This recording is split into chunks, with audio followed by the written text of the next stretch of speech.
안녕하세요. 11월 19일 오늘의 축구 소식을 브리핑하는 조던 HD입니다. 오늘 첫 번째 소식은 잉글랜드의 대포는 꼬마 팬 브래들리 영전에 자신의 훈장을 바쳤습니다. 대포는 오늘 영국 런던의 버킹엄 궁전에서 진행되었던 대영 제국 훈장 수여식에서 영국 연방 소속국의 국민으로 사회에 큰 공헌을 한 사람에게 주어지는 명예 훈장인 오피서 훈장을 받았습니다. 대포는 최고의 영예인 훈장을 받았으며 어린 친구인 브래들리를 잊지 않았으며 그는 자신의 SNS 계정을 통해 오늘같이 놀라운 날과 훈장을 자신의 최고의 친구인 브래들리에게 바치고 싶다고 말했고, 대포와 브래들리의 특별한 우정은 지난해 영국 전역에 뜨거운 감동을 안겼습니다. 지난해 초 썬덜랜드와 대포의 팬이었던 브래들리가 구단 초청으로 시축 행사에 참가하면서 인연이 시작되었고, 이후 브래들리는 대포의 잉글랜드 대표팀 복귀 전에 에스코트로도 나섰으며 생일 파티도 함께 치렀고, 둘은 세대를 아우르는 관계를 다졌습니다. 그들의 인연은 5개월로 짧게 끝나가게 되었는데, 당시 6세에 불과했던 브래들리가 2013년 진단받았던 신경아세포종의 희귀암이 재발하면서 지난해 투병 끝에 짧은 생을 마감을 했고, 대포는 브래들리의 마지막 길을 배웅하기 위해서 소속팀 프리시즌 일정까지 멈추고 장례식에 참석하기도 했습니다. 브래들리를 잊지 않기 위해 자신의 팔에 문신까지 새긴 타투까지 새긴 대포가 훈장을 받는 뜻깊은 날까지 브래들리를 떠올리며 지난 여운을 남겼습니다.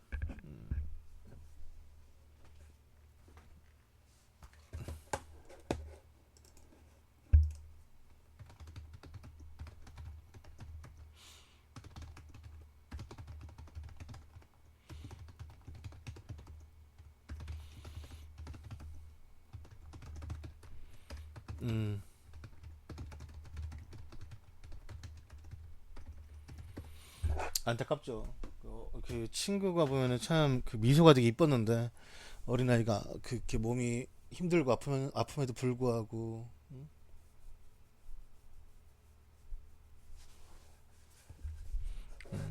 참 마음이 아팠죠. 좋은 데 갔을 겁니다. 워낙에 또 착한 아이였으니까.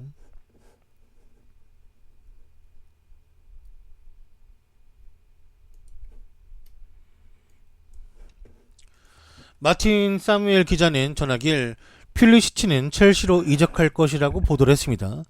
재계약 협상에 계속해서 진전이 없는 상황이었고, 도르트문트 이 윙어는 첼시로 이적한다라고 생각을 굳혔으며, 첼시는 이적 시장 금지 위험 때문에 빠르게 딜을 마무리하려 하며 그들은 퓰리시치를 1월에 데려오려 준비하고 있고, 이적료는 약 7천만 파운드, 한화 1020억까지 이야기가 나왔었지만 퓰리시치 계약이 2020년까지이기 때문에 자유 계약으로 그를 보내기 싫다면 도르트문트는 조금 더 금액이 낮춰진 상태에서 그를 보낼 수도 있다고 언급을 했습니다. 퓰리시치가 이제 내가 봤을 때는 팀을 떠날 것 같지는 않은데, 왜냐면 이 퓰리시치가 가지고 있는 흥행성, 그러니까 미국 국적이라는 그런 아주 전 세계 가장 큰 시장에 국적을 가지고 있는 선수이고 한데, 근데 도르트문트가 품기에는 어쩌면 퓰리시치가 좀 너무 커버린 것까지는 아니지만, 첼시가 가뜩이나 미국 시장을 오랜 기간 동안 이제 다져왔었고 했기 때문에 그런 것 때문이라도 퓰리시치를 더 원할 수도 있어요. 네. 근데 뭐 도르트문트가 돈을 안 받더라도 아까 안 보내느냐, 아니면은 어차피 이게 가고 싶어 하면은 그냥 보내는 걸 선택할 것이냐는 이제 뭐 팀이 결정하는 거니까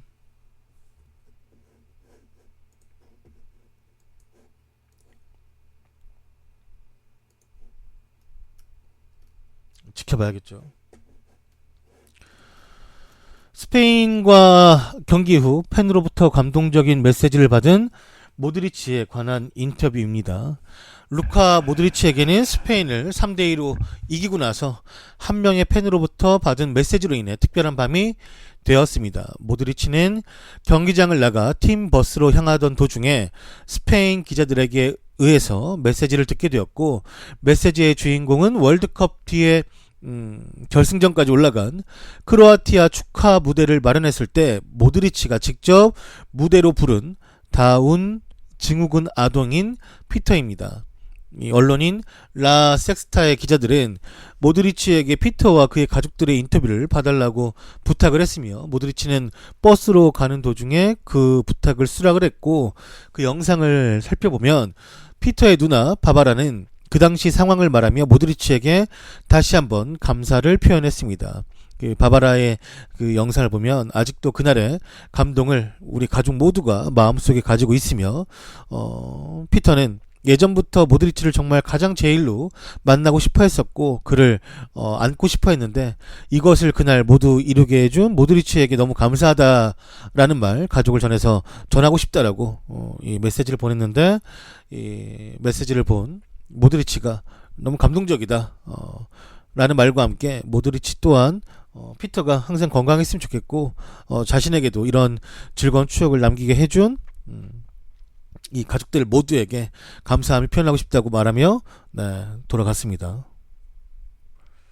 요즘에는 훈훈한 소식이 많네요. 그래도 하루하루 기사가 너무 많아.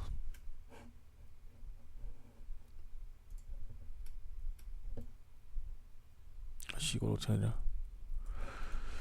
브라질 국가대표팀의 유니폼 디자이너가 83살의 나이로 사망을 했습니다.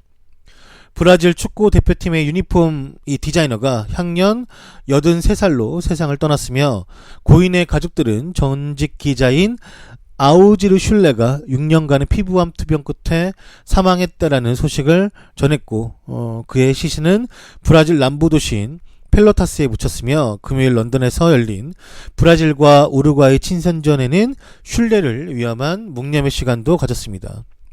1953년 신문사 다 마냥이 주최한 공모전에서 슐레는 노란색 상의와 파란색 하의에 이 브라질의 전통적인 유니폼 조합을 제출했고, 이것이 당선이 되어서 그는 상금으로 5,000달러를 받았다고 합니다. 새로운 브라질 국가대표팀의 유니폼 색조합을 위한 이 공모전은 1950년 브라질 월드컵 결승전에서 우루과이에게 충격적으로 패배하며 우승을 놓친 기억을 지우기 위해 브라질이 그 해에 열었던 공모전이고, 이 이전 브라질 대표팀의 전통적인 색상은 상의는 흰색, 하의는 파랑색이었다고 합니다. 그러나 흥미롭게도 슐레는 2007년 인터뷰에서 자신이 브라질 공모전에 참가를 했고 당선까지 됐지만, 정작 자신이 보았던 축구의 팬은 브라질 국가대표팀이 아니라 우루과이 국가대표팀의 팬이었다라고 2007년에 밝힌 바가 있었습니다. 약간 브라질 팬들은 좀 놀랐겠지만 여튼간에 공모만 했을 뿐이지 팬은 아니다. 네. 여튼간에 이것도 기리기 위해서 아마 이 우루과이와 경기를 치렀고, 이 경기는 내가 알기로는 이제 브라질 1대0인가 그렇게 해서 이긴 걸로 알고 있어요. 네. 네이마르가 골 넣었죠 이거 아마 1대0 이긴 거. 저는 경기는 안 봤는데 결과는 들었던 것 같습니다.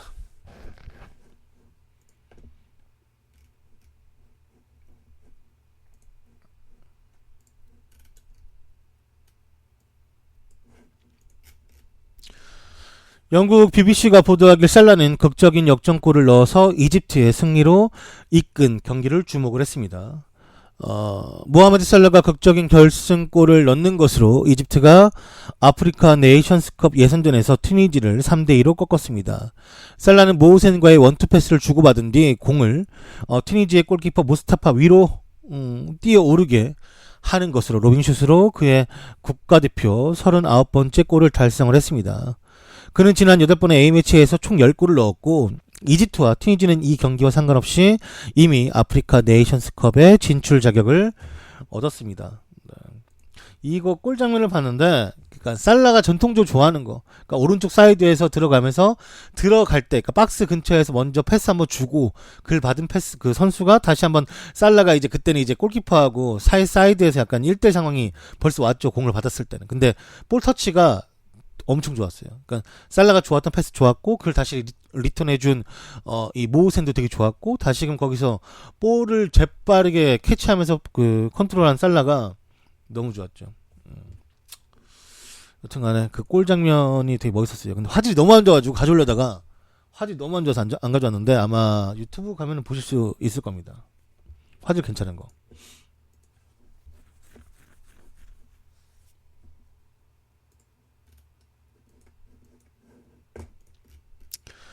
기성용의 실력에 빠진 베니테즈에 관한 소식입니다. 외면으로 일관하던 라파엘 베니테즈 감독이 기성용에게 푹 빠졌습니다. 뉴캐슬이 달라졌고, 초반 10경기에서 승리가 없던 뉴캐슬이 2연승 행진을 달리고 있으며, 베니테즈도 기성용의 존재감을 인정을 했습니다. 뉴캐슬 지역지와 한 인터뷰에서 말하길, 우리가 기성용과 계약을 했을 때부터 공을 잘 다룰 수 있는 좋은 선수라는 점을 잘 알고 있었다라고 평가를 했고, 그는 기성용이 패스를 정말 잘하고 옳은 결정을 빠르게 내릴 수 있는 선수이며, 우리에게 중요한 선수고 경험도 갖춘 선수입니다. 그는 공을 잡았을 때 침착하게 플레이를 한다라고 극찬을 했습니다. 시즌 초반 뉴캐슬은 패배 의식에 짙어 있었고 10경기 연속 승리하지 못했으니 분위기가 침체될 수밖에 없었는데, 그러한 패배 의식에 짙었던 뉴캐슬의 기성용은 자신감을 팀에 불어넣어주며 2연승에 도움이 된 선수가 되었습니다. 네. 잘하고 있죠. 기성용 지금 요즘에 잘하고 있고, 그래도 한 경기 한 경기 경기를 풀타임을 뛰어갈 때쯤 되게 지쳐있는 모습은 보이긴 하는데, 뭐 사실 기성용이 뭐 체력적으로 막 엄청 활동량이 많은 선수도 아니기 때문에 그 부분은 감독이 잘 스스로 파악을 해가지고 잘 써야겠죠.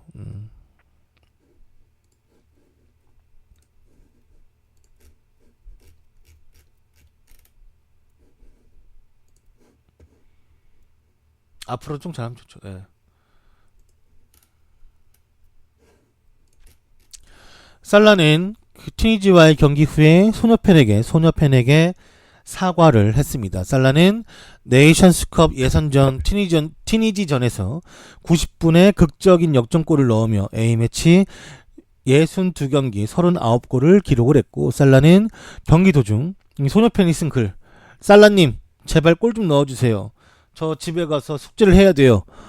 라는 피켓을 든 한 소녀팬이 경기 중계 중 화면에 잡힌 걸 보고 경기 후 그 소녀팬에게 직접 SNS를 통해서 사과를 했습니다. 살라는 메시지를 직접 남기길, 난 너를 최대한 빨리 집에 보내주려고 노력을 했지만 마지막까지 너를 경기장에 머무르게 해서 너무나 미안한 마음이 들고, 선생님이 이걸 본다면 내일 상황을 잘 이해해 주실 거라 믿어 라는 문구를 함께 남기면서 괜찮을 거다, 미안하다, 네. 그 얘기를 이어갔습니다. 또 이런 것도 나름의 이제 그러니까 이게 진짜 참 퍼거슨이 싫어하겠지만 어떻게 보면은 나름 뭐 SNS의 순기능이라고 해야 되나? 그냥 소통 아닌 소통? 뭐 그런 거 봐요. SNS에 우리가 순기능이라고 하면은 가끔 그런 거 있잖아요. 뭐 강아지를 잃어버렸거나 아이를 잃어버렸는데 혹시 이렇게 생긴 아이 못 보셨네 가지고 막 이게 막 너무 사람들한테 넘어가면서 막 그렇게 막 찾기도 하고. 네, 그런 거는 순기능이고, 더불어 이제 안 좋은 기능도 분명히 있죠. 네. 자정자격이나 정화작용이 전혀 없는 막 쓰레기 같은 글을 올리거나 아니면 야한 걸 올리거나, 네, 그런 것들, 그런 거는 받기가 힘들더라고요. 네. 여튼간에 순기능으로 이런 거는 잘 쓰면은 선수들의 좋은 뭐 소통의 창구가 하나 되지 않을까 싶은데, 저는 SNS 안 좋아합니다. 대신에 뭐 물론이 좋은 기능도 있겠지만 안 좋아해요. 하지만 저렇게 막 말씀하신 것처럼 뭐 친구분 할머니가 SNS를 통해서 찾거나 그런 건 좋죠. 그리고 뭐 옛날에 뭐 아이스버킷 챌린지도 사실 뭐 이렇게 여러 가지 영상으로도 가고 뭐 SNS로도 가고 했는데, 뭐 분명히 좋은 점도 있겠죠. 좋은 점만 잘 해가지고 우리가 쓰면 좋은데 요즘엔 너무 막 그 SNS에 불쾌하고 기분 나빠지는 글만 자꾸 막 아무래도 좀 보다 보니 조금 제가 이렇게 생각하는 것 같은데 다시금 네, 좋게끔 생각할 수 있도록 더 많은 좋은 일이 있으면 좋겠습니다.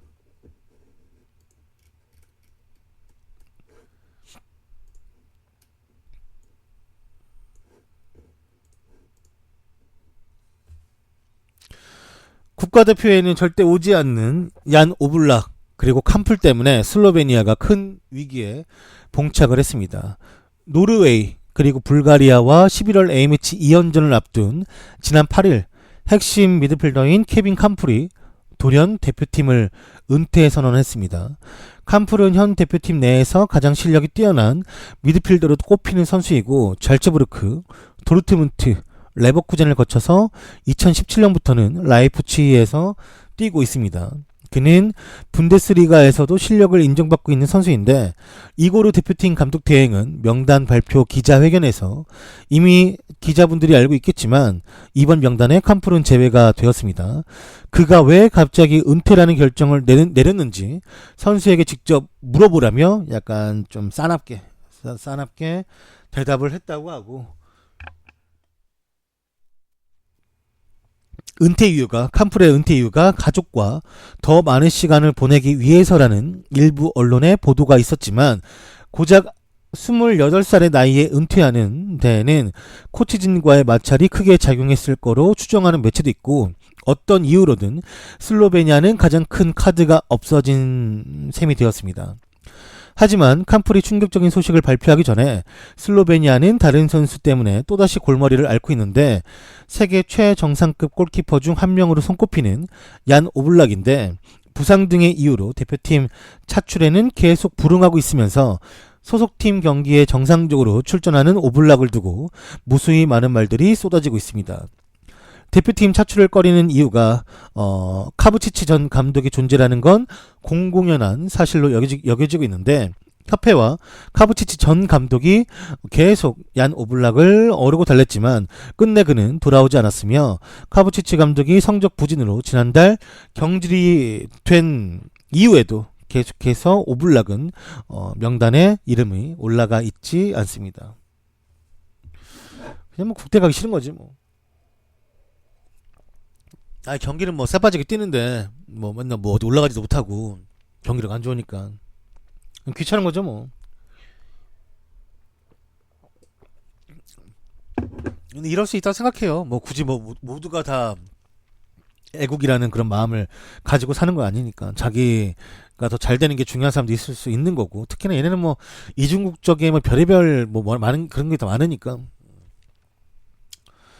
예전에는 뭐 다른 클럽들 중에 일부러 부상도 아닌데 선수하고 구단이 속여가지고 막 부상이라고 뻥친 다음에 안 가는 경우도 있고. 그러니까 그냥 가기 싫다면 못하니까 구단도 안 가면 좋으니까 그냥 아프다고 한 2주짜리라 하고서는 좀 쉬려고.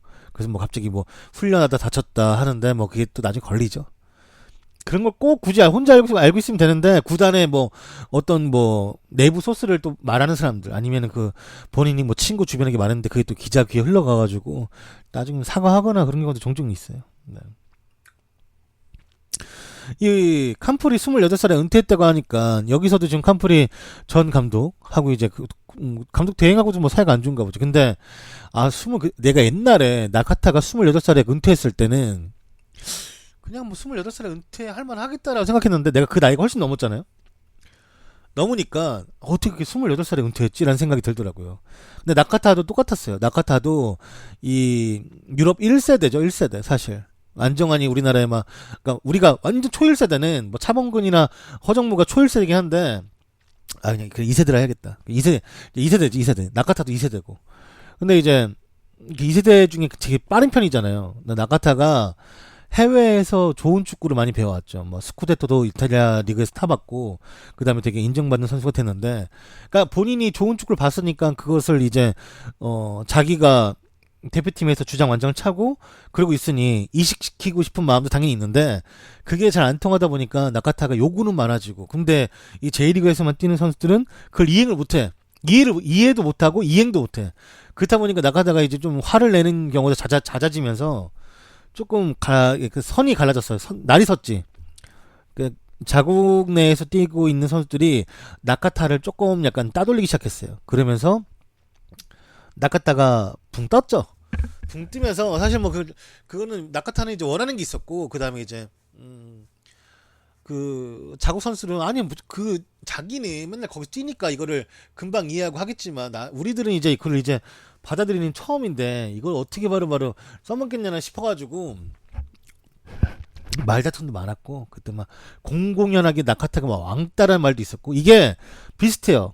유럽에서 뛰면은 일본 혼다도 좀 그랬고 이 파가 좀 갈리더라고. 지금은 유럽파도 많아지니까 이게 거진다 유럽파가 많아졌죠 이제 일본은.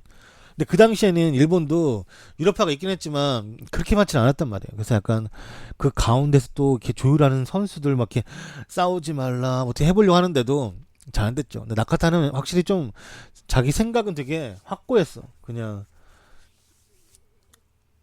바로 은퇴하더라고요. 네, 깔끔하게 그냥 국대 은퇴 하고 이제 잉글랜드 무대 좀 해보다가 안 된다 그냥 은퇴. 어, 자기 할 거 딱 하고 지금까지도 그냥 잘 그냥 쿨하게 잘 지내는 것 같아요. 우리나라 싸우죠.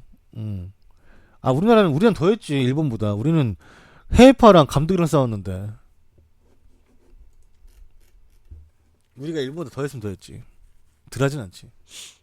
여튼간에 옛날 나카타 그 어린 나이에 그 은퇴했던 나카타가 생각나네. 그 사건 한번 큰 게 몇 개 있었는데 왜? 그때 뭐 혈액형 얘기하고 막 그 뒤에서 막 그 비밀 계정 가지고 난리 쳤었는데 그게 훨씬 큰 거지. 그거는 그만 유럽이었으면 진짜 개판 났죠 진짜. 음.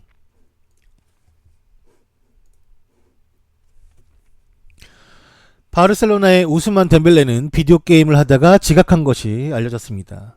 덴벨레는 또 한 번의 지각으로 언론의 도마 위에 올랐습니다. 덴벨레 측은 훈련 지각 이유를 건강상의 문제라고 설명을 했지만 발베르데 감독은 이 의견을 듣고 지난 라리가 12라운드 레알 베티스전 소집 명단에 그를 완전히 제외를 시켰습니다. 하지만 지난 15일 스페인 언론 아스에 따르면 덴벨레의 건강 문제는 꾀병일 가능성이 매우 높으며 이 언론 매체가 밝히길 덴벨레가 집으로 선수들을 불러들여서 늦게까지 비디오 게임을 했다라고 전했기 때문입니다. 덴벨레는 그 당시 늦잠을 잤다고 말을 했고 당시 예정된 훈련 시간은 오전 11시였지만 덴벨레는 계속 전화를 받지 않았습니다. 오전 11시 30분이 돼서야 클럽 대리인인 까를레스의 전화를 받았는데 전화로 덴벨레는 복통이 있어 훈련이 어렵다고 이야기했으나 구단 의료진은 그의 몸 상태를 확인한 후에 진단 결과로 아무런 이상이 없다. 몸이 아플래야 아플 수가 없다. 너무 건강하다. 라고 전했고 이 결과 그는 명단 제외라는 결과를 받았다고 합니다. 이 사람이 저번에 보니까 하루에도 엄청난 거짓말을 하더라고요. 그러니까 굳이 뭐 말을 하지 않아도 내 마음속에 내가 생각하는 기억의 거짓말 아니면 말에 대한 거짓말 생각에 대한 거짓말 이런 거 있잖아요. 근데 이 혼자 하는 거짓말 내 속에서 하는 그냥 내가 나 좋자고 그냥 좋게 이제 약간 기억을 바꾸는 그런 거짓말이야. 나 혼자 삭히면 그만이지만 입에 내뱉으면 그 다음부터는 거짓말이 또 거짓말 낳잖아요. 얘는 그냥 어제 축구 집에서 게임했어요. FM 했는데 너무 재밌었어요. FM에서 바르셀로나 우승하고 싶었습니다. 맨날 FM에서 나 안 쓰고 쿠티뉴 쓰길래 제가 그냥 저 혼자 한번 FM으로 해가지고 돌려봤습니다. 어떻게 되나 궁금했어요. 그게 차라리 이게 마련이 나요. 게임했으면 어제 피파 했는데 계정 영구 정지 당해가지고 한번 그냥 다시 만들고 했습니다. 뭐 이렇게 차라리 말하는 게 낫다고. 거기서 뭐 몸이 안 좋다 어디가 안 좋다 똑같아. 어차피 받는 징계는 똑같아요. 똑같아. 더 뭐 이게 오히려 거짓말하면 더했지. 가중처벌로. 멍청하네요. 아직 어려가지고 그러니까 거짓말을 거짓말로 막고 거짓말 또다시 거짓말로 막으면 나중에는 막을 수가 없어. 아무리 막아보려고 해도. 그땐 조작해야 돼, 조작.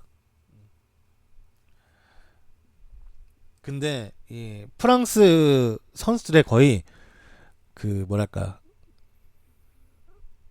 좀 그렇죠. 네. 약간 마인드 자체가 좀 비슷해요. 네.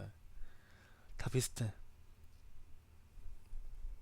얘네는 정말 좋은 자원들이 많고 정말 개개인의 능력이 쩔지만 옛날에 네덜란드 그랬거든요. 네덜란드가 정말 잘하는데 안 돼. 안 이게 이게 선수들이 그 대표팀 안에서 정말 개개인이 너무 쩌는데 안 돼. 가면 뭉치면 안 돼. 얘네도 그렇게 될 거예요. 물론 얘네는 탑을 정점을 찍었던 그것도 몇 번이나 찍었던 대단한 나라이긴 하지만 요즘 더 심해졌어. 옛날보다 아주 더 심해져가지고 멘탈이 썩었어요 진짜 이제. 그냥 문제다 이럴 정도 아니라 그냥 썩었어. 그냥 기본적으로 몇 명 생각해 보면 뭐 대표팀 가는 애들 중에 뭐 맨디도 맨날 SNS 문제 일으키지, 지각했지, 얘도 지각이지, 포그바도 뭐 계속 막 관중기 보이지, 그 전에 있던 나스리나 뭐 벤제마나 막 이런 애들 막 에브라나 이런 애들 다 보면은 문제투성이 사실상.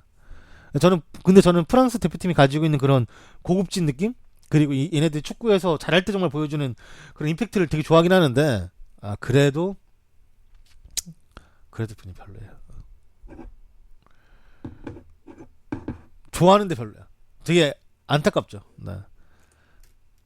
사실 모두가 다 엄청난 강한 멘탈을 가질 있을 수는 없지만, 그래도 그 강한 멘탈이 가운데서 좀 이렇게 잘 선수들을 유도리 이렇게 잡아줘야 되는데, 어, 옛날에 그리즈만도 막 그 흑인 코스프레 했잖아요. 막 검은색 발라가지고. 어? 걔도 은근히 관종이야. 은근히 관종이 아니라 걔도 완전 핵관종이야. 그때 진짜 그리즈만이 진짜 좀 조용히 잘 넘어갔을 망정이지. 그거 솔직히 밉상인 캐릭터 선수가 했으면은 욕 바가지 먹었을걸요, 진짜. 그 흑인 코스프레는 진짜. 음.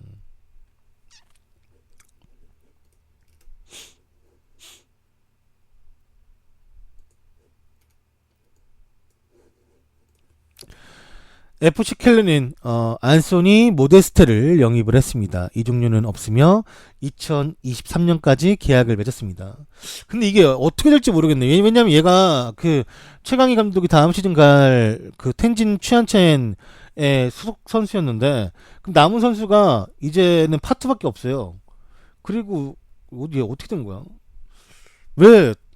물론 지금 보니까 얘가 이적료가 없이 이적했어요. 그거는 아마 그 얘 연봉에 관련돼 가지고 뭐가 잘 안 갔을 거예요. 갑자기 얘를 이적료도 없이 보낼 리가 없거든요. 분명히. 2023년까지 장기가 맺었으니까 얘가 분명 먹는 그런 계약금이 있을 텐데 신기하네. 뭐 돈 관련돼 있는 문제가 중국에서 뭔가 나왔다라고는 들었는데 뭐 잘했겠지 뭐. 알았어. 모르겠어요 확실히. 저도 중국 소식을 잘 아는 거 아니어가지고. 여튼간에 모데스트가 다시금 돌아왔습니다. 그때 한창 잘할 때 중국 가가지고 뭐 갈만했지. 그 돈 주면은 사실 자기한테 언제 이렇게 다시 큰 기회가 올 줄 몰랐으니까 이해도 하기 때문에. 켈런이 뭐 아실 건 없죠. 사실 켈런이 지금 1부 리그에 있는 것도 아니고 2부 리그인데 모데스트 정도의 공격수 데려오는 거면은 사실 다른 팀들이 문제지 뭐.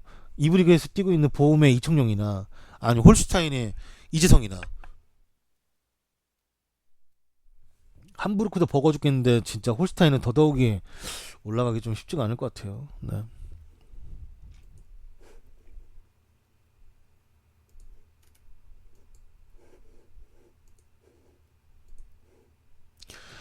이반 라키티치가 햄스트링 부상을 입었습니다. 토요일에 시행되었던 메디컬 테스트에 우측 햄스트링 부상으로 판명이 되었고 회복 경과에 따라 복귀 일자가 정해질 것이지만 대충 지금 이 팀에서 생각하는 건 3주 정도로 생각하는 것 같아요. 라키티치는 이번 시즌 17경기에 출전해서 3골을 기록을 했고 리그 12경기, 챔스 4경기, 스페인 슈퍼컵 1경기를 뛰면서 그는 최근 피로함을 토로했는데 3주 정도의 시간이 그에게 강제 휴식을 줄 것으로 보입니다. 몰라 나칠비 나올지. 우리 입장에서 당연히 나칠비 나야겠지 했는데 갑자기 막 세르지를 갑자기 막 중원에 쓰면서 넬슨 쌤에도 이제 막 그 오른쪽 뛰고 갑자기 막 나칠비 들어가야 되는데 막 오른쪽 풋 빼는 거 아니에요? 발베르 되면 몰라. 맨날 중원에서 뻘짓거리 하니까.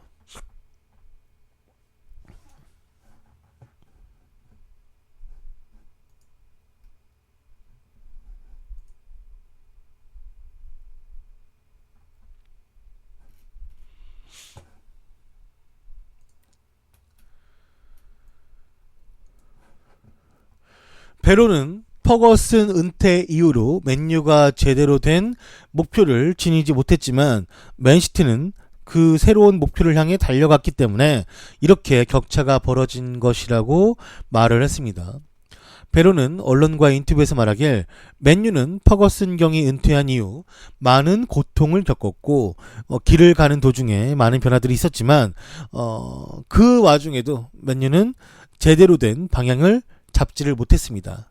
하지만 맨시티는 명백히 목적을 찾았고 맨유는 퍼거슨 경 이후 은퇴 이후로 제대로 된 목적조차 찾지 못한 채 그들의 과거에 이룬 것들을 유지하는 데에도 너무나 힘들어했으며 무리뉴가 정말 대단한 감독이라는 것은 전 세계 누구나 다 알지만 퍼거슨 은퇴 이후로 맨유가 자신들에게 알맞는 감독을 찾지 못한 것이라는 건 명백해 보인다라고 말하며 맨유의 무리뉴 감독 선임이 맞지 않는 옷 같게 느껴진다라고 말을 했는데 퍼거슨이 얘 데려왔다 아주 그냥 똥 뿌려가지고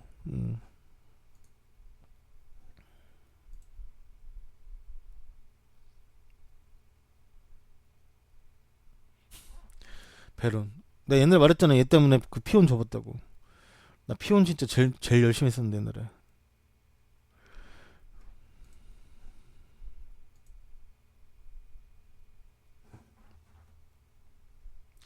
옛날에는 반지 끼거나 이게 요즘은 다 빼는데 옛날에는 반지 끼거나 이제 이 귀걸이 같은 거 하면은 저렇게 막 테이핑 해가지고 막 뛰기도 했었는데.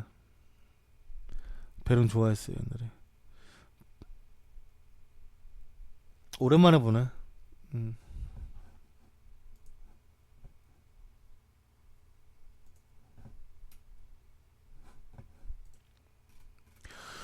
맨유는 에브라에게 앰버서더 역할 부여를 고려 중에 있다고 합니다.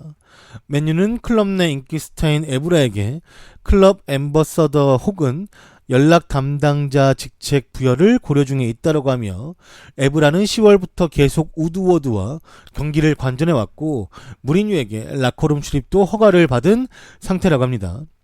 에브라는 맨유에서 370경기 넘게 뛰며 5번의 프리미어리그 우승, 2008년 챔피언스리그 우승 멤버였으며 현재 1군 팀 직원 포그바, 마샬 등과 모두 좋은 관계를 유지 중에 있다고 합니다.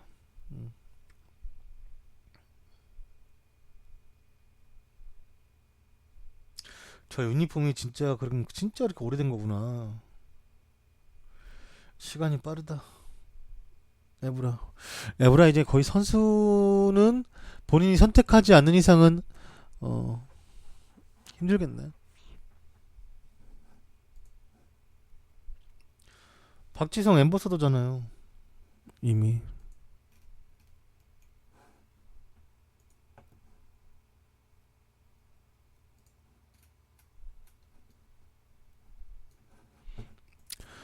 발밑도 선방 능력도 2% 모자란 김승규가 벤투호 수문장 경쟁을 원점으로 돌려놨다라고 기사가 나왔습니다. 벤투호의 골키퍼 경쟁이 원점으로 돌아갔습니다. 벤투 감독이 이끄는 축구 대표팀은 호주와 AMH 평가전에서 전반 22분 황의조의 선제골에도 후반 추가 시간 김승규의 캐칭 실수 이후에 동점골을 내줘서 바로 이제 1대1로 비겼습니다. 그로 인해 다잡았던 승리를 한국은 놓쳤고 후반 추가 시간 3분에 마지막 코너킥 위기만 넘기면 2015년 호주 아시안컵 결승전에서 호주에게 당한 패배를 되갚을 수가 있었는데 마지막 1분을 버티지 못했고 수문장인 김승규가 로기치의 평범한 중거리 슈팅을 잡았다 놓치면서 루옹고에게 통안의 동점골을 내주었습니다. 비디오 판독 결과 골로 인정이 되면서 무승부를 시인해야 했는데 김승규는 호주전 내내 선방쇼를 이어나갔지만 마지막 실수로 안정감을 심어주지 못했으며 경쟁은 현재 진행형이고 김승규는 발밑과 선방 능력 모두 2018 러시아 월드컵 스타인 조현우와 김진영과 비교해 확실한 우위를 점하지 못했다라고 이 언론에서는 보도를 했는데 나 어제 봤으니까 경기를 봤는데 잘했죠. 잘했어요. 진짜.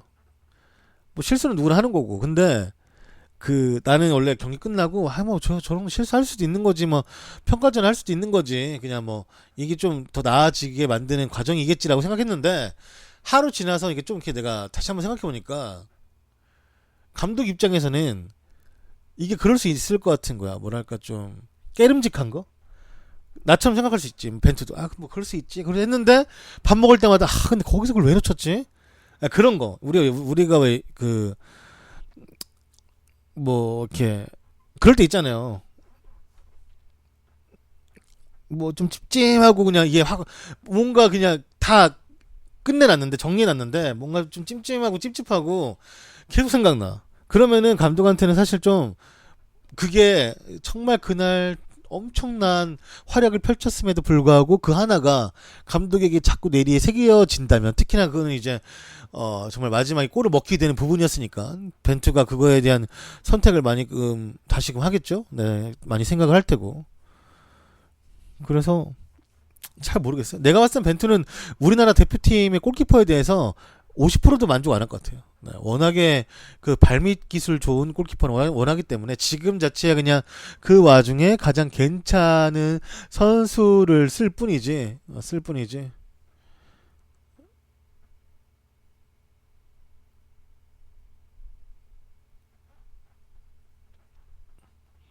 조현우도 부족하고 또 한편으로는 이제 김승기도 부족하고 김진현은 뭐 언급할 거리도 안 되고, 말하면 김진현은 뭐 언급할 거리도 안 되기 때문에 그 둘만 이제 생각을 좀 해보면 감독이 정하긴 쉽지 않을 것 같다.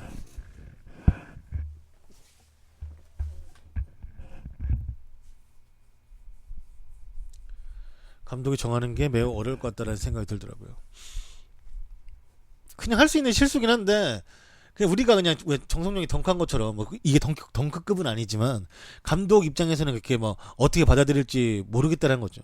이거 한 방이 정말, 왜 그 김병지도 그 드리블 한 방이, 네, 그냥 그 김병지를 다시금 월드컵에서 볼 수 없게 만든 것처럼, 네, 이것도 그냥 별거 아닌 거라고 우리가 생각할 수 있지만 이게 계속해서 벤투에게 조금 안 좋은 걸로 인식이 오랫동안 된다면 좀 큰 경기에서 못 볼 수도 있죠. 뭐 여튼간에 난 잘했다고 봐요. 그리고 평소에 벤투를 좀 생각해 보면, 선수 탓을 그렇게 하는 스타일은 아닌데, 벤투는 확실히 자기가 믿고 쓰면 좀 못해도 이해해 주는 것 같아요. 그러니까 내가 좋아하는 선수야, 내가 괜찮게 생각하는 선수야, 그러면은 좀 못해도 그럴 수 있지, 축구에서 그럴 수 있지, 뭐 축구에서 뭐 실수 안 나온 게 대한민국이 실수 안 했으면 맨날 뭐 월드컵 16강 갈게 이렇게 생각할 것 같은데, 반대로 생각해 보면 벤투는 남이 다 맞다고 해도 본인이 아니면 안 쓰더라고. 그게 이승우예요. 절대 안 써. 이제는 확실해. 벤투는 그 선수가 소속팀에서 뛰고 안 뛰고는 문제가 없어요. 왜냐면은 본인 스스로가 나는 소속팀에서 뛰고 안 뛰고 문제가 아니라 내가 좋아하는 유형의 선수면 쓴다 라는 거기 때문에, 기초가. 그래서 이제 뭐 이승우는 벤투가 좋아하는 선수가 아니죠. 네. 절대 좋아하는 선수가 아니죠. 앞으로 볼 수 있는 확률도 되게 좀 적죠. 네. 분명히 벤투가 말하길 그 자리에 이승우보다 좋은 자원이 많다라고 말했다라는 것은 기본적으로 선발로 뛸 수 있는 선수, 그다음 서브로 들어갈 수 있는 선수, 그러니까 팀에서 세 번째의 역할도 못한다는 얘긴데, 그러면 앞으로 보기가 힘들죠. 솔직히 말하면. 뭐 이승우 팬분들이 좀 답답하고 왜 안 써보지, 얘 나와서 얘가 해주는 느낌이 있는데 막 그런 게 있다고 하지만 어쩌겠습니까? 대표팀은 뭐 감독이 좋아하는 유형의 선수를 쓰는 게 가장 우선적인 거고 그래야 되는 거니까. 뭐 당분간은 조금 보기 힘들 것 같다. 네, 이런 생각 들더라고요. 백승호는 언제 국대 못 오죠. 백승호 아니 김정민이 오는 판국에 백승호가 못 온다라는 것은 백승호도 볼 일이 없다는 거죠. 솔직히 말하면. 네. 아, 하물며 김정민도 오는데. 김정민도 별거 없어요. 사실 김정민도 불러드릴 만한 이유 약간 뭐 있다면 뭐 아시안 게임? 근데 아시안 게임 때 김정민이 잘했냐? 완전 개 못했죠. 하지만 그 백승호를 안 부르고 그러니까 백승호도 사실 사이드 자원이라 부를 이유가 없어요. 정말로.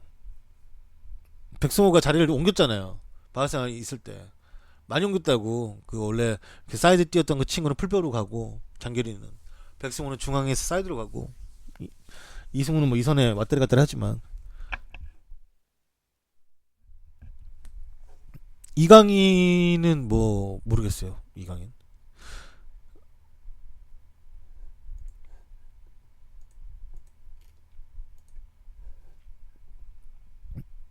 백승우나 이강인이나 제가 못 봐가지고 이승우는 그래도 간간이라도 봤지.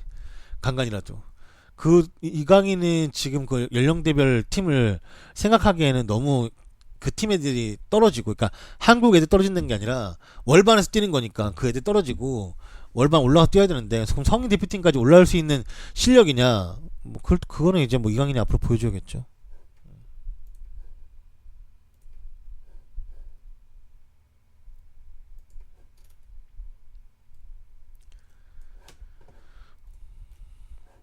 약간 그런 느낌이었어. 그러니까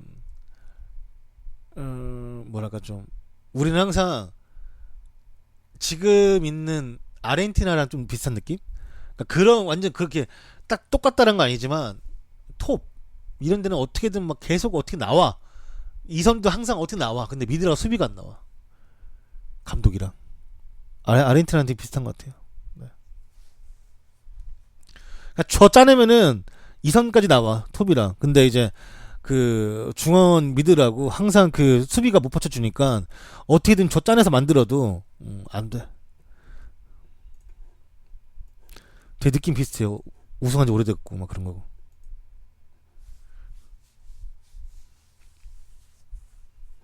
우리 뭐 맨날 수비인구 수비. 그러니까 어떻게든 그 우리는 뭐 좀 그러니까 아시아권에서는 나가면 골도 넣고 하고 잘하는데 수비에서 메달 터지니까. 아, 그러니까 그 아시안컵을 2015년도에 우승했었어야 된다니까 그걸 못 해가지고 그걸. 예. 근데 그 당시 김진수를 욕하기에는 너무 전후반 잘해준 게 있어가지고 체력 딸리니까 그냥 후두두두두두 돼가지고.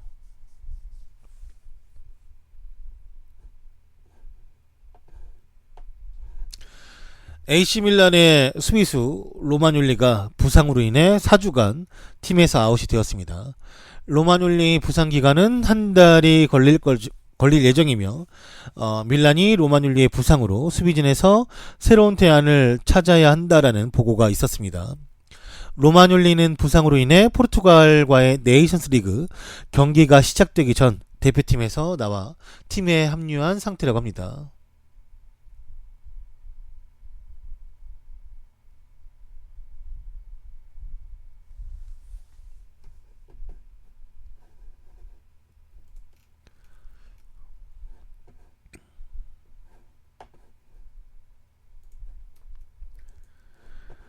무리뉴가 1월달에 토비알도 웨이럴트를 영입하기를 원한다라는 소식입니다. 무리뉴는 오늘 새벽 열렸던 벨기에와 아이슬란드 경기가 진행된 브뤼셀에서 목격이 되었으며 이곳에 왜 왔냐는 질문에 그는 답하길 날씨 때문이라고 농담했지만 실제로 전날 날씨는 완전 구리구리 거의 막 비 오기 직전에 날씨였는데 그래서 농담한 거죠 뭐. 맨유 팬들은 무리뉴가 다른 목적으로 여행 갔기를 바랬을 것이고 그는 1월에 탑 클래스의 센터백을 영입하길 희망하고 있으며 토비 알더웨이럴트가 이에 부합하는 선수이고 무리뉴가 관전한 경기에서 토비는 선발 출전에 2대0 승리에 공헌을 했습니다. 이 29살의 센터백은 지난 여름 맨유의 타겟이었으나 우드워드는 6천만 파운드 875억으로 알려진 토트넘의 기대 가격치를 맞춰주지 않았습니다. 포체티노가 마샬을 원했던 가운데 맨유의 부회장과 레비의 대화가 있었지만 딜은 결국 무산이 되었고 무리뉴는 여전히 토비를 원하고 있으며 1월에 다시 협상을 재개하도록 보드진을 압박하고 있습니다. 이게 나는 사실 솔직히 말해서 무리뉴가 지금 되게 뭐 다 똑같이 느끼는 거죠. 무리뉴 뭐 옛날 같지 않다. 막 이거는 그냥 더 이상 말할 필요 없고 그냥 그거지. 맨유가 무리뉴가 원하는 선수를 사줬냐? 근데 그건 아니거든요. 까놓고 얘기해서. 그러니까 선수가 물론 이제 한 명도 안 사냐 이게 얘기 아니라 무리뉴가 이제 팀을 좀 돌려보고 하다 보니까 내가 잘못 샀어. 지금은 빨리 더 어떻게 사와야 돼. 했을 때 우드워드가 좀 여러모로 좀 빡이 쳤던 것 같아요. 네. 안 사주고 싶었던 것 같아. 이번 시즌 들어가기 전에는 솔직히 너무 좀 없었던 것 같고. 근데 또 우드워드 마음이 이해가 안 되는 것도 아니고. 그러니까 이게 지금 그게 문제인 거지. 데려온 선수들이 팔 수 있는 선수들이 없어. 지금 그냥 다 공짜 나갈 수 있는 뭐 마타, 에레라, 그 다음에 뭐 펠라인이 재계약해버리니까 맨유 팬들 확 펠라인을 재계약했다고 하면서 막 머리 치고 있지. 근데 마타는 또 재계약 안 할 수도 없잖아. 데드볼이 그렇게 좋은데. 걔 다르면도 안 팔리지. 뭐 걔 누가 로호도 있지. 달로튼 사와서 지금 뛰도 못하지. 막 하니까 선수는 안 빠지고 계속 선수만 영입할 수 없으니. 그러니까 우드워드 입장도 이해가 되는데 맨유도 그러니까 이 무리뉴도 좀 징징거릴 만한 상황은 맞는 것 같아요. 그러니까 서로가 어쩔 수가 없어. 자기들이 벌려놓은 건데 뭐 자기들이 일단 정리를 하고 뭐 데려와야지 뭐 어떡하겠어요. 당연히 무리뉴는 사실상 이 포르투를 벗어난 이후로는 정말 좋은 선수 위주들로 잘 꾸려진 팀들을 계속 지나왔죠. 뭐 인터밀란 아니라고 하지만 그때 인터밀란 시절에 스네이더는 뭐 발롱도르 얘기가 나오던 선수였는데 그리고 막 그때도 이제 워낙에 좋은 공격수나 팀에서 이제 핵심적인 수비수 역할을 해줄 수 있는 선수가 있었기 때문에 기본적으로 있는 기본 스키다시 반찬이 좋았단 말이에요. 네. 근데 이제 여기 맨유는 스키다시가 진짜 완전히 너무 떨어져. 너무 최악이야. 안 돼. 이거는 다시 반찬 이거는 그러니까 다른 데는 반찬을 몇 개 가르면 맛있게 먹을 수 있는 밥상이라면 여기는 가게 업종을 바꿔야 돼요. 여긴 가게 업종을 바꿔야 된다. 지금 한식이면 중식이나 이런 걸 바꿔야 된다고. 여기 완전 업종을 바꿔야 돼 지금. 이걸로 이거 백종원이 와도 안 돼요. 여기 지금 얼마나 극혐이냐면 홍탁집급이에요 지금. 홍탁집급이라고 홍탁집. 그 정도 극혐이야 지금. 백종원 와도 못 살려 이거. 백종원 왔다가 그냥 소리 질러 나가. 와 하면서 막, 할 마음 있는 거야? 하면서 안 돼. 이게 지금 진짜 하나부터 모든 게 다. 그리고 바이하고는 계속 안 좋은 얘기 나오는 게 바이 뭐 능력도 능력이고 뭐 부상도 왔다리 갔다리 이거지만 그 바이하고의 그 관계, 그러니까 대화의 관계. 이게 사람이 말 한마디 우리가 정말 어렸을 때부터 배우지 않았습니까? 말 한마디에 천냥빚도 갚는다고. 사람이 좋게 말하면 좋게 들을 수도 있는데 무리뉴 스타일이 또 좋게 말하는 그 무리뉴가 옛날부터 제일 잘한 게 뭐였습니까? 비꼬는 거. 그러니까 은유적으로 말하거나 돌려 말해서 사람 열받게 하는 거는 세계 원탑이에요. 네. 그러니까 이게 막 그것도 바로 면전에 대고 말하면 왜 비꼬냐? 나한테 왜 뭐라 말을 하겠지만 언론에 그렇게 말을 해버리니까. 근데 선수들도 문제가 있는 거지. 선수들은 요즘에 어떻게 하냐면 선수들은 언론에 감독을 비꼴 수가 없으니 약간 그 힌트 같은 거 있잖아요. 막 이상한 사진 올려놓으면서 이게 무슨 뭐 그런 거 알죠? 뭐 말하는지. 뭐 이상한 사진 올려놓으면서 막 그 감독에 비유해서 뭐 이걸 뭐 한다든지 막 이런 게 또 있으니까 계속 그런 거에 대해서 막 최근에는 비달이 또 발베르데 감독에 대해서 그렇게 또 말을 했었고 하는 것처럼 그 자기들의 소통 공간에서 내가 그게 안 좋아한다는 거야. 그래서 그런 걸로 봤을 때는 그러니까 이게 또 무리뉴도 멘탈이 나갈 만해. 좋은 말 안 나올 만도 해. 왜냐면은 뭐 전현직 선수들이 다 뭐 맨유 안에서 안 좋게만 얘기하고 뭐 나만 나쁜 놈 만들고 하다 보니까 자기는 억울하겠지. 근데 뭐 내가 보기엔 무리뉴가 억울할 건 없고 그냥 인과응보죠. 네. 혀로 흥한 자 혀로 망할 수도 있는 거고. 하지만 그래도 맨유 팬들은 우리가 느끼는 맨유 그러니까 이 무리뉴에 대한 체감적인 능력보다는 더 높게 평가하는 것 같아요. 우리는 좀 멀리서 그래도 삼자 입장으로 거의 방송으로만 바라보는 사람들이고, 거기서 이제 현지에서 조금 더 가까운 대화나 이런 이제 우리가 모르는 썰 같은 게 더 있을 거 아니에요. 네. 그런 것들이 잘 알려져 있으면서 모리뉴 감독에 대한 그래도 기대심을 아예 버리진 않았더라고.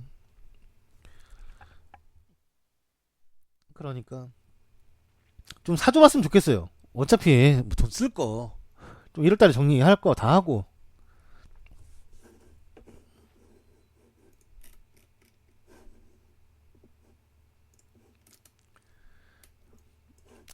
퍼디난드는 로브렌이 라모스에게 계속 도발하기엔 짜친다, 부족하다 라고 말을 했습니다. 인스타그램 페이지에 로브렌과 라모스의 대립에 관련된 포스트가 연일 올라오고 있고, 맨유의 레전드인 리오 퍼디난드는 다음과 같은 댓글을 달았습니다. 사실 이건 논란거리조차 되지가 않는다. 내가 최대한 정중하게 말한다면 라모스는 로브렌이 이렇게 나오기에는 너무나 많은 트로피와 커리어가 있다 라고 말을 했습니다. 크로아티아 감독인 달리치 또한 로브렌과 이번 사건에 대해서 면담을 할 것이라고 밝혔고, 로브렌과 개인적으로 이야기를 나누어 볼 것이지만 이 이야기는 스쿼드와 우리 사이에서의 이야기로만 남을 것이며, 이 이야기에 대해서 공개적으로 언론에 말하고 싶지는 않다라고 말하며 그 이상의 인터뷰는 하지 않았습니다.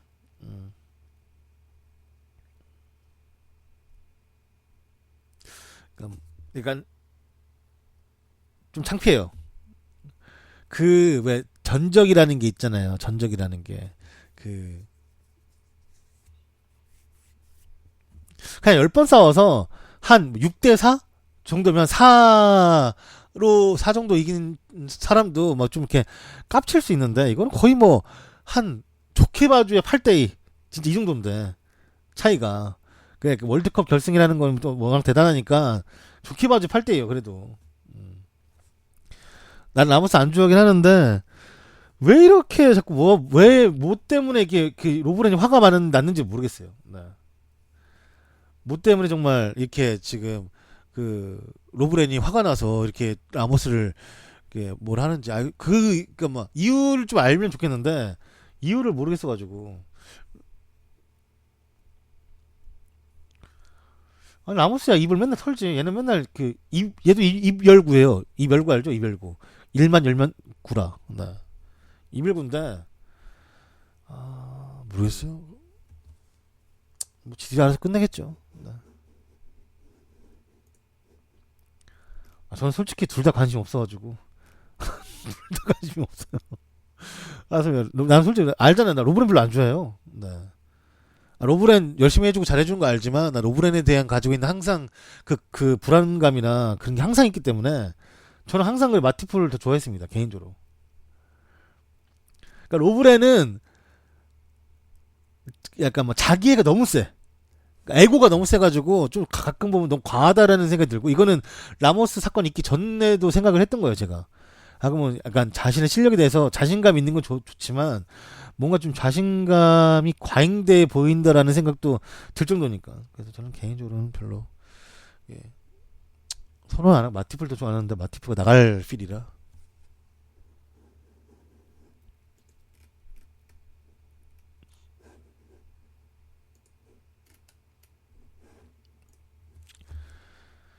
리버풀은 호펜하임의 미드필더 데미르바이 영입에 착수를 했다고 합니다. 독일 국가대표인 데미르바이는 클럽의 주요 영입 대상으로 부각이 되었으며 부각 먹고 싶다 김부각. 클럽은 올 시즌 데미르바이의 성장을 모니터링 해왔다고 합니다.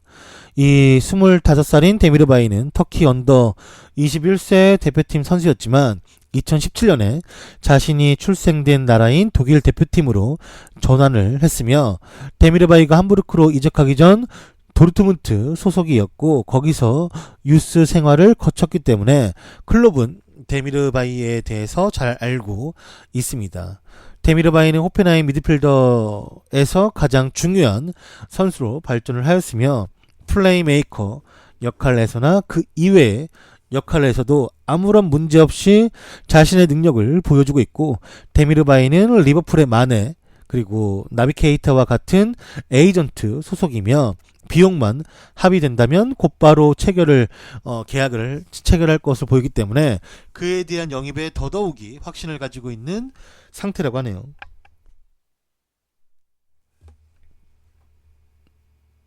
클럽이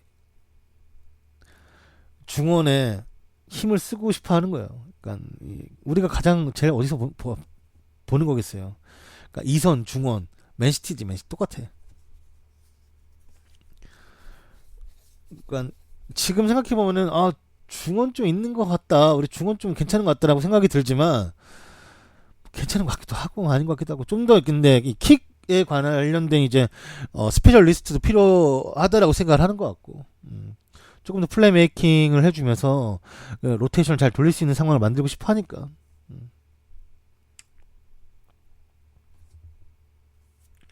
아킬라니 시절도 진짜 그제 타는데.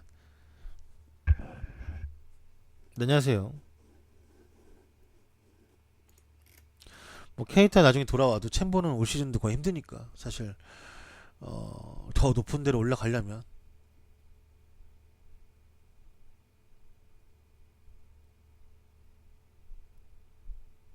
잘해야죠 뭐.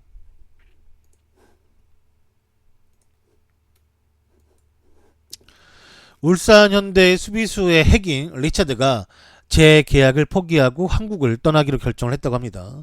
리차드 측 관계자는 리차드가 소속팀 연고지를 벗어나지 않고 가족과 시간을 보내는 대부분의 외국인 선수와는 성향이 매우 다른 편이라고 하며 리그 휴식기에 홀로 국내외 여행을 즐기기도 하고 새로운 세계를 즐기며 도전하는 것에 유독 흥미가 많은 선수인데 한국에서 영입 제의가 왔을 때 그래서 주저하지 않고 받아들였던 이유와 같은 약간 성향 때문이었다라고 합니다. 그러나 최근 축구 열기가 뜨거운 미국처럼 다른 문화를 가진 리그를 경험해 보면서 자신의 미래를 대비하고 싶다라는 이야기를 자주 해왔었는데 리차드를 원하는 MLS 팀들이 꽤나 많고 좋은 조건을 가지고 있는 것과 더불어 그의 마음은 이미 미국을 향해 있는 듯 보인다라고 전달을 했습니다. 이거 미국 가겠죠 뭐. 영어도 잘한다고 하고 요즘 미국 인기가 워낙에 쩔기 때문에 자신의 제2의 뭐 선수 생활 그 다음에 뭐 코치 생활 이런 거나 뭘 좀 배우려고 근데 저 완전 그 드라큘라 같다 진짜. 신기하다 이빨이. 혀 깨물겠어. 하키 좋아하면 또 미국이 좋죠. 아이스 하키 워낙 유명하니까.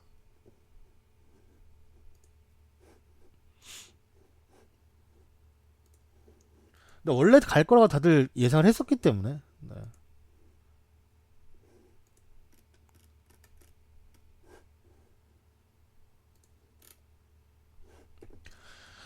유벤투스가 램지에게 연봉 150억과 4년 계약을 제시하는 것을 고려 중에 있다고 합니다.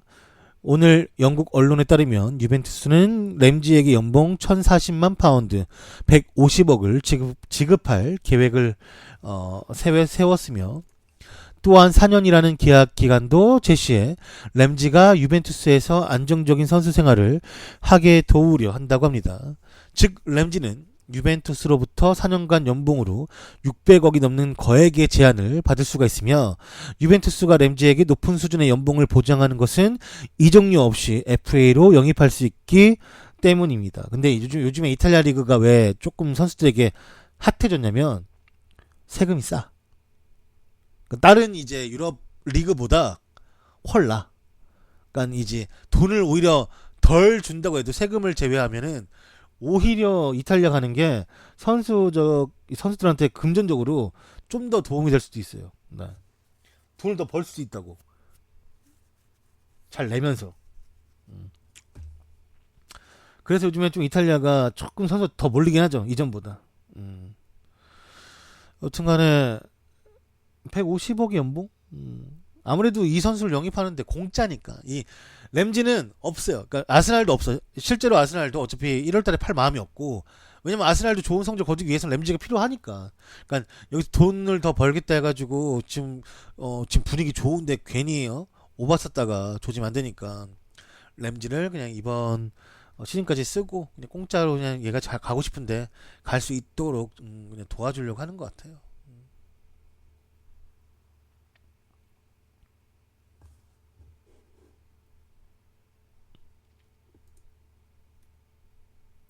근데 지금 램지가 지금 저기 링카 뜨는 팀들이 파리 생제르맹, 바이에른 뮌헨, 그다음에 뭐 유벤투스, 자국 내에서는 리버풀과 첼시도 있고 맨유도 있고. 아우 난 어, 램지가 사람들이 많이 욕했지만 정작 나오면 이렇게 원한다니까. 공짜 나오면 램지 좋은 애요.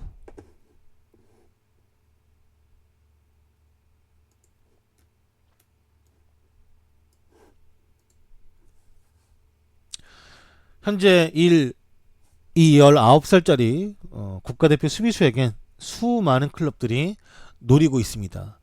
프랭키 데용처럼 마티아스 데 레어트 또한 스페인 문도 데포르티보와 짧은 인터뷰에 응해주었는데, 데 리우트는 자신과 대용에 관한 바르셀로나 팀과 다른 유럽 빅클럽들에 대한 루머에 대해서 아직은 여지를 두고 싶어 했고, 그는 후에 이번에 보도된 기사의 내용을 알고 있었지만 자신들은 바르셀로나의 플랜에 대해서 많은 것을 다 알고 있지 못하다라고 말을 했습니다. 하지만 데리흐트는 아약스에 있을 시간이 얼마 남지 않았다라는 것을 인정하고 있고, 계속해서 성장을 할 수 있는데 집중하고 싶어 했으며, 이런 것들이 현재 수비를 강화하기 위한 바르셀로나의 최우선 영입 목표 중 델리우트가 가장 우선순위인 것만큼은 변함이 없을 것입니다. 현재 거의 굳혀지는 분위기가 델리우트는 바르셀로나로 가고, 그 다음에 프랭키 데용은 이제 맨시티로 가는 게 좀 분위기상 흘러가는 것 같아요. 어차피 양 팀 다 두 선수 모두 원하긴 하는데 두 선수 모두 데려가긴 했는데 재정적 페어플레이도 걸리고 여러 가지 문제가 좀 생길 것 같으니까 하나씩 지금을 생각해 봤을 때 이제 맨시티는 페르난지뉴 자리에서 좀 뛸 수도 있는, 그리고 메꿔줄 수 있는 프랭키 데용을 노리고, 어차피 지금 바르셀로나는 움티티나 랑글레, 피케가 있는 중앙 수비, 그 다음에 뭐 한 명 더 말하자면 베르마일렌까지 있지만 베르마일렌은 이제 자유 계약으로 나갈 것이기 때문에 뭐 딱히 의미가 없고, 피케는 요즘 집중을 못하고 어차피 중원 수비에서 새롭게 팀을 이제 꾸려서 맡아줄 선수가 있다면 지금 가장 이 델르트보다 좋은 선수가 없죠. 그렇다 보니 델리우트는 바르셀로나, 프랭키 데용은 맨시티로 떠날 것 같습니다. 뭐 네덜란드 좋은 애들 터지는 것도 있고, 데파이 같은 기존에 조금 옛날 잘 터졌다가 한번 망한 줄 알았는데 다시금 성장하는 선수들, 뭐 바벨도 비슷한 결과고, 바벨도 보면 사실 잘 못하는 것 같으면서도 계속해서 전방 압박해주고 뛰면서 계속 흔들어주는 거는 바벨도 잘해요. 네. 그런 거 봤을 때는 기존에 뭐 좀 잘 나가려고 했던 선수들이 좀 망한 것 같은 느낌이 들리긴 했지만, 그래도 국가대표팀 와서는 꾸준하게 좋은 모습 보여주고 있고, 그렇다 보니까.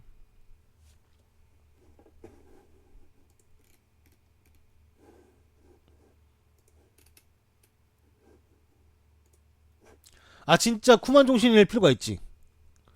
네덜란드는 쿠만 지고 오고 나서 엄청 잘하고 있으니까. 같은 사람이에요. 그 옛날 그 바벨이랑. 스페인 마르카에서 보도하길 대회에서 우승한 라모스의 말이 화제가 되고 있습니다. 라모스의 말 중 하나인 유카탄 라모스는 세비야에서 열린 컵 대회에서 챔피언이 되었습니다. 이 대회는 종마와 앞말이 함께하는 스페인 전국대회 그랜드 파이널 같은 대회이며, 이 대회에 라모스가 참석을 했고, 부상으로 조기 복귀한 라모스는 세비야로 가기 전에 레알 마드리드의 발데바스 훈련장에서 훈련을 진행했다고 합니다.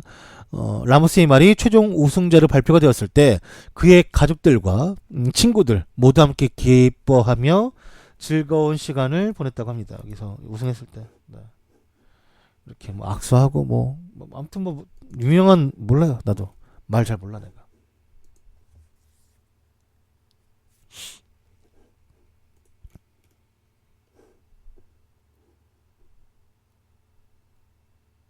아무튼 이 라모스의 말이 우승했대요. 네.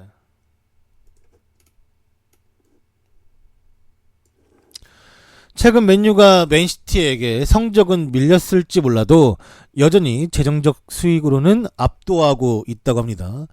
여전히 맨유는 최근 성적이 밀리고는 있지만 재정적 수익은 라이벌을 충분히 압도하길 충분하고, 맨시티의 수익과 맨유의 수익 격차는 지난 시즌 좁혀졌지만 여전히 맨유가 더 앞서고 있으며, 맨시티는 2011-12 시즌 이후로 108%의 수익 성장률을 보이며 76%의 성장률을 보인 맨유보다 앞서고 있지만, 작년 17-18 시즌 맨유의 수익은 8,530억이었고 맨시티는 7,275억으로 맨유가 수익은 1위를 유지하고 있습니다. 맨시티의 수익 대부분은 방송 중계권료로 3천억가량을 중계권으로 벌어들이고 있지만 7만 5천석 규모의 올드트래포드 경기 직관 관중 수입은 이티하드 수입보다 훨씬 더 앞서고 있습니다. 맨유의 홈 경기장 입장료 수익은 1,580억이고 맨시티의 홈 경기장 수익은 820억이기 때문에 거의 2배가량 앞서고 있으며, 하지만 첫 시즌 두 팀의 수익 차이는 39%나 났지만 작년은 17%로 많이 좁혀진 상태이며, 이는 맨유와 달리 맨시티가 국제무대 챔스에 꾸준히 참가해 방송 중계권료로 벌어들인 것 때문인 것으로 보인다라고 합니다. 근데 내가 웬만하면은 맨시티를 욕을 좀 안 하려고 했는데 맨시티가 욕을 좀 처먹긴 해야 돼요. 왜냐면 누가 봐도 만수르가 뒷공무니로 이제 돈 센 거 그리고 메꾼 거 다 알고 있는 거고, 특히나 지금 맨시티가 저번에 내가 한번 말하다 참았는데 맨시티가 지금 관중이 안 차요. 많은 관중이 안 찬다고. 심지어는 챔스에서 그 분명히 티켓은 다 10,000원은 다 나갔어요. 못 사. 티켓은 못 사. 근데 경기장 보면은 10,000원 관중이 안 돼. 이거는 뭐냐면 걔네가 사는 거예요. 누가 사겠습니까? 맨시티가 사는 거예요. 맨시티가. 이거 사실 티켓 안 팔렸다 하면 창피한 일이거든요. 이 프리미어리그 팀들은 물론 지금 토트넘은 자기 경기장 안 쓰니까 그렇지. 근데도 엄청나게 오잖아요. 근데 맨시티가 안 와. 추측 아니냐고? 그때 얘기해줬잖아요. 기사로. 나 미친놈도 아니고 이거 그냥 나 혼자 얘기했어요. 네. 여튼간에 안 옵니다. 뉴스를 안 보셨구나. 아, 나는 또 닉네임을 저렇게 해놓고서는 알아본 줄 알았지. 닉네임 바꿔주세요. 네. 불편합니다. 여튼간에 맨시티가 근데 그것 때문에 좋은 팀이 아니냐는 상관이 없죠. 맨시티가 좋은 팀인 거 분명하고 강한 팀인 거 분명한데, 이 구단을 운영하는 데 있어서 누구는 정직하게 했는데 손해보고, 누구는 뒷공무니로 뻘짓거리는데 이득 보면은 누가 잘못입니까? 네. 누가 잘못이에요? 난 이거에 대해서는 확실하게 짚고 넘어가야 된다고 생각이 들어요. 네.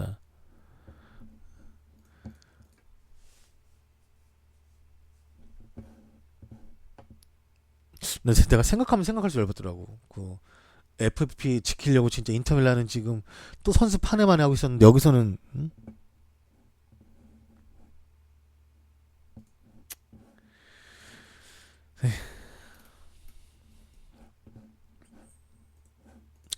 스페인 대표팀 감독인 엔리케는 데헤아를 비난하는 것은 불공정하다, 팀 전체의 책임이다 라고 말을 했습니다. 루이스 엔리케 스페인 대표팀 감독은 데헤아가 홀로 비난받아선 안 된다라고 말했습니다. 여기서 잠깐 끊고 가자면, 욕은 데헤아도 먹고 얘도 먹어야 돼요. 엔리케. 내가 엔리케 맨날 말했죠. 내가 엔리케 진짜 능력 하나도 없다고. 얘가 발베르데보단 나아요. 네. 발베르데는 그럼 내가 얼마만큼 하찮게 생각하는지 알겠죠. 얘도 능력 없어요. 근데 얘도 빡입니다. 빡. 이거 빡이에요. 뚝배기 빡이라고. 안 된다고. 난 얘가 뽀록 날 줄 알았어요. 그래서 처음에 사람들이 막 그 스페인이 막 좀 잘하니까 아니라고 막, 얘 다르다고 했는데 똑같아. 멍청해. 전술 몰라, 뭔지. 진짜. 빡이야, 빡. 그는 데이아에게 낙인 찍힌 비난이 불공정하다라고 언급을 하면서도 계속 스페인의 선발 선수로 기용할 것인지에 대해선 밝히기를 거부했으며 데이아는 폼을 되찾기 위해 분투 중에 있고 이 와중에 대한민국 K리그 수원 삼성 소속의 선수이며 가장 볼을 이쁘게 차고 멋지게 심플하게 컴팩트하게 볼을 컨트롤하는 환상적인 선수인 사리치가 속해 있는 보스니아와 친선 경기에서는 케파의 선발이 고려되고 있는 것으로 파악이 되고 있습니다. 애니케는 이에 대해서 확인을 해주지 않았으나 데이아에 대해서는 옹호를 해주었고 하지만 스페인 여론에서는 다시 카시야스를 데려오라는 말이 나올 정도로 국가대표 안에서는 데이아의 자리가 점점 더 좁아지고 있습니다. 이 스페인이 보스니아와 친선전을 마지막으로 하고 끝내고 오거든요. 그 보스니아에 지금 수원 삼성의 사리치가 들어가 있죠. 저번에는 선발로 나왔다고.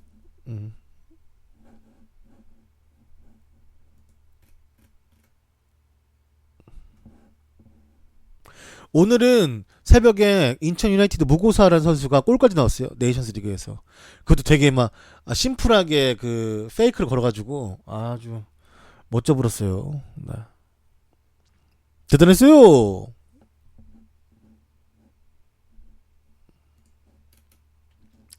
얘가 프랭키 대형입니다. 국대 7번. 프랭키 대용은 바르셀로나가 자신을 원한다라는 것을 알게 되어 기분이 좋다고 말했습니다.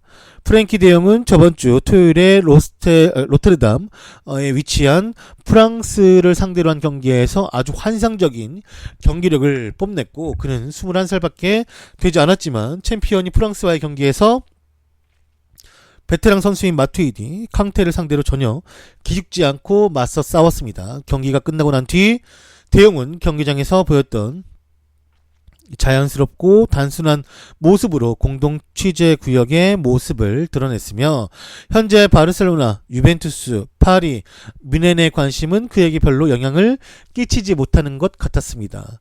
하지만 그는 어떤 질문도 피하지 않았고 미소를 띠며 훌륭하게 답변을 했고 기자가 질문하길 바르셀로나가 다음 시즌에 팀을 강화시키기 위한 목적으로 당신을 영입하려는 것을 고려하고 있다. 라는 것을 알고 있냐? 라고 물어보자 그 질문에 답하길 바르셀로나가 저를 고려하고 있다니 매우 기쁘게 생각을 하고 있습니다. 축구 선수라면 누구나 메시 옆에서 뛰고 싶고 이니에스타와 차비의 플레이의 스타일을 닮고 싶어하는 열망이 다 있을 텐데 자신은 그 생각도 남들과 똑같이 느끼고 있으며 대용은 또한 이번 시즌 말미에 이번 시즌 끝나고 거취를 발표하겠다. 어떻게 할 건지 결정하겠다 라고 말을 했습니다. 자신이 아약스에 있을 시간이 얼마 남지 않았다는 것을 다시 한번 인터뷰에서 확인을 시켜 주었습니다.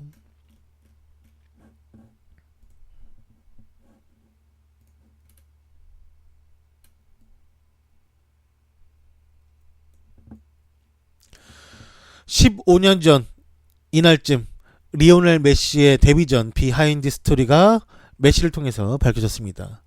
15년 전 레이카르트 바르셀로나 감독 시절 많은 선수들이 한꺼번에 부상을 당하자 레이카르트는 메시를 포함해서 많은 유소년 선수들을 1군으로 콜업을 했고 그 당시 메시의 데뷔 경기 인터뷰를 다시금 꺼내보자면 때는 바야흐로 2003년 11월 16일 메시의 인터뷰입니다. 제 커리어에 있어서 오늘은 매우 중요한 날이었습니다. 전 어린 시절 꿈을 이룰 수 있었습니다. 정말로 행복한 날이 되었고 전 이 경기에서 뛸 수 있다는 것에 행복하기도 했지만 긴장도 했었고 그치만 경기장에 투입이 되었을 때는 그 순간을 진정으로 즐겼습니다. 저는 데뷔전에서 매우 좋은 찬스를 잡았지만 그 찬스를 살리지 못했으며 레이카르트 감독은 경기 후 자신에게 와서 네가 놓친 골 찬스를 계속해서 생각해봐라 라고 말을 해주었다고 합니다. 바르샤TV 기자인 마르셋은 그 경기 다음날 메시가 자신에게 직접 찾아왔다라고 밝혔었는데 그 기자가 말하길 당시 메시는 데뷔 경기 다음날 몇 시간 뒤 바르샤 TV 쪽으로 찾아왔습니다. 자신의 데뷔 경기를 보기 위해서 왔다고 말을 했었고, 그는 경기를 보며 매우 자기 비판적이었고, 데뷔 경기임에도 불구하고 골을 넣지 못했던 것에 대해서 엄청나게 화가 나 있었습니다. 하지만 그는 명백히 데뷔 경기를 치른 걸 기뻐했으며 화면 속의 자신 경기를 계속해서 볼 수 있게 되어서 흥분한 모습을 감추지 못했고, 그는 자신이 데뷔한 경기 영상 복사본을 줄 수 있겠냐고 부탁했던 기억이 난다라고 밝혔습니다.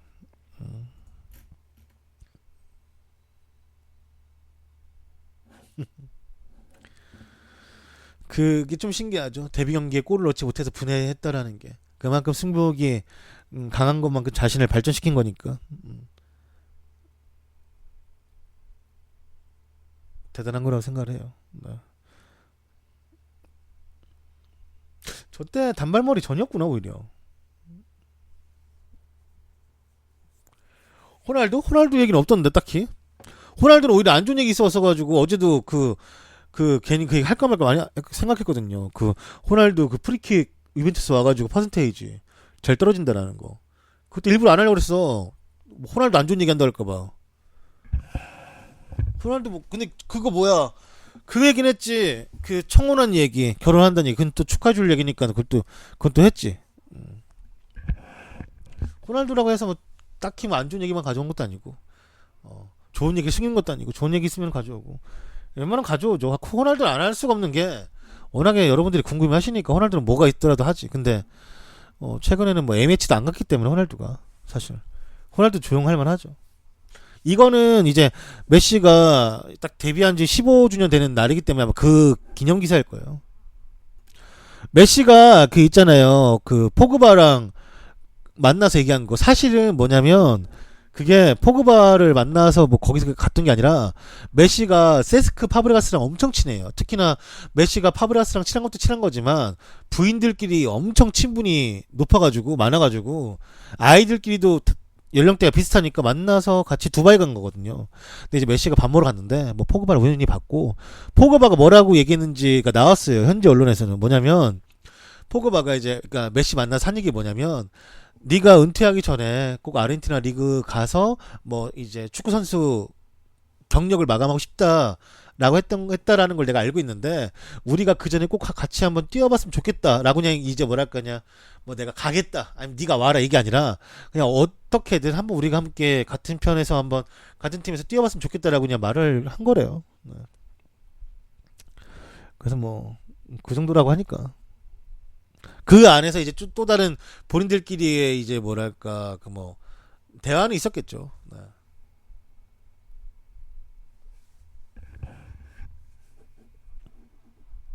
뭐 원래 에이전트 핀가 포그바 부를 때 그렇게 불렀나? 네. 그래 우리가 흔히 말하는 언제 한번 밥이나 먹자 하면서 그냥 아유 잊어먹잖아요. 그런 거지 뭐. 그래도 나름 포그바도 엄청나게 유명한 선수고 하니까. 그리고 둘이 예전에도 그 ICC컵에서 만났을 때 미국에서 만났을 때 엄청 신나게 웃더라고 둘이. 그래서 포그바 확실히 포그바는 내가 보기에는 오히려 축구 선수 안 하고 개그맨 같은 거 했으면 더 대박 날 수도 있었을 것 같아. 포그바랑 대화하면서 안 웃는 애는 못 봤어. 완전 핵인싸인가 봐요. 걔는 진짜 만약에 그 개그 하거나 연기했으면은 돈 더 벌었을 수도 있어. 심지어 헐리우드 같은 데 가가지고 막 쩔게 진짜. 왜 헐리우드들 돈 버는 거 장난 아니잖아요 그 사람들. 그 약간 흑인 소울에 좀 그런 것도 있고 들어가면서 오히려 축구보다 더 웃겼을 수도 있어. 메시가 그때 만났을 때도 그렇게 환하게 웃길래 무슨 메시가 좀 저렇게 좀 많이 잘 환하게 안 웃는데 뭐 때문에 이렇게 웃었지 궁금했는데 이번에도 들으면서도 둘이 좀 웃고 있더라고. 아주 신기하네요. 궁금하네. 어 이제 저희가 잉글랜드랑 크로아티아 경기를 보러 가야 돼요. 네. 그래서 유튜브에 조동 검색하시면은 제 방송국이 나옵니다. 방송국? 채널 나오죠. 네. 보시면은 좋아요, 구독하기, 댓글, 알람 설정 여러분들 꼭 좀 부탁드리고 댓글 좀 많이 남겨주세요. 그 다음에 팟캐스트 팟빵으로 검색하시고 조던 검색하시면 네 편하게 와이파이 터진 데서 영상 이제 음성 파일을 다운 받으시고 나가셔서는 그냥 다운 받으신 거 편하게 들으시면 와이파이가 필요가 없습니다. 많이들 부탁을 드리고 카카오 VOD 네이버 TV캐스트 여러분들 많은 시청 부탁드리겠습니다. 감사합니다. 그리고 오늘 뉴스할 때 후원해주신 러닝스타님, 진짜일럽소님, 변화추억님 다시 한번 감사합니다. 빔너님이 50개를 후원하였습니다. 뉴스 잘 봤습니다. 비브라늄 님도 50개 주셨어요. 아직 녹화하고 있었는데 감사합니다. 야스. 우리 방송 이제 엔딩송 같은 거 모르시는 분이 있기 때문에 이거 엔딩은 아니지만 엔딩송 한번 알려드릴까요? 우리 방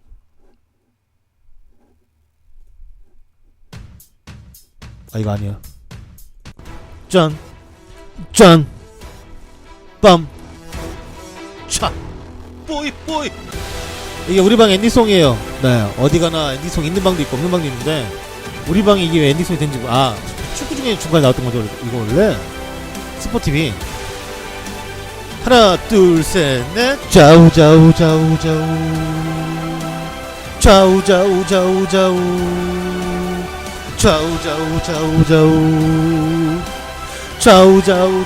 쭈쭈쭈리 뚜뚜 잘 맞았네.